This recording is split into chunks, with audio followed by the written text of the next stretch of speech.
Horoskopi ditor e Mërkur, 15 tetor 2025, Dashi. Qielli po ju thërret për veprimë në fund, por i zbuloni dëshirën për të bërë gjëra që ju kanë munguar.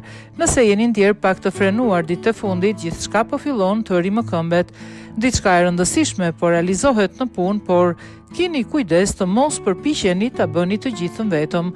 Në dashuri pasioni është rikthyer dhe beqarët duhet të shohin përreth sepse surprizat janë të shumta.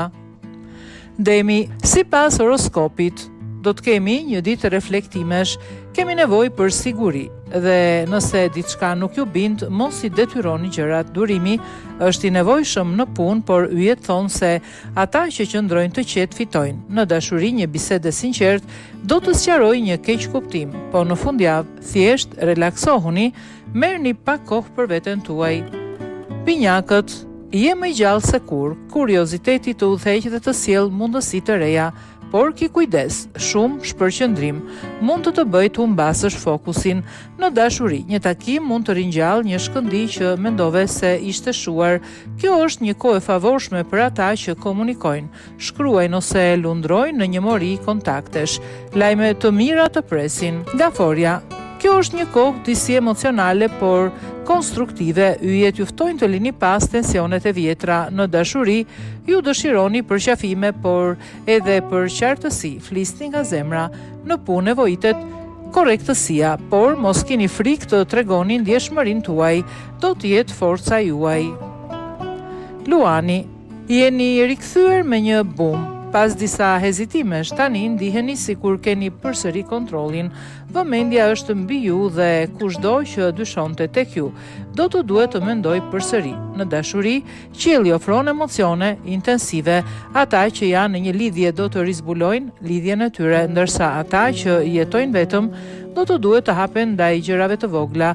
Fundjava premton të jetë e mirë. Virgjëresha, yjet ju kërkojnë ekuilibër, shumë racionalitet rrezikon të bllokojë emocionet tuaja. Në punë, po ndërtoni diçka të fortë, por keni nevojë për pak besim në të ardhmen. Në dashuri, dikush mund t'ju surprizojë me anën tuaj më të butë, por sepse dini të jeni edhe romantik, lëreni veten pak të lirë.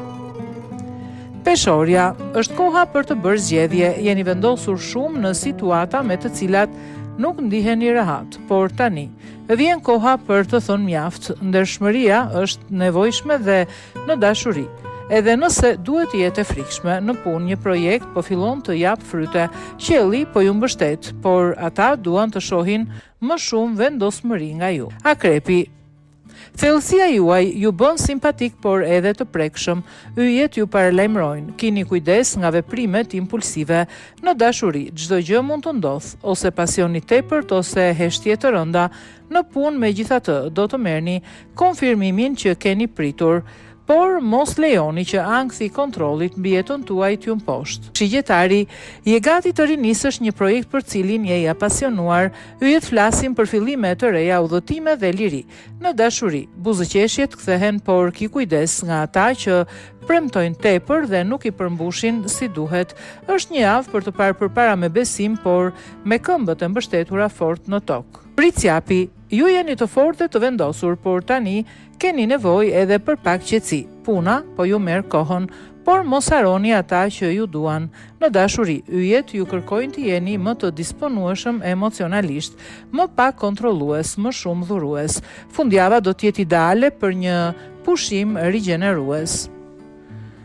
Ujori, qielli është dinamik dhe i gjallë. Idetë e reja, njerëz të rinj, skenar të rinj. Ndiheni të stimuluar, por edhe pak të lodhur nga rutina.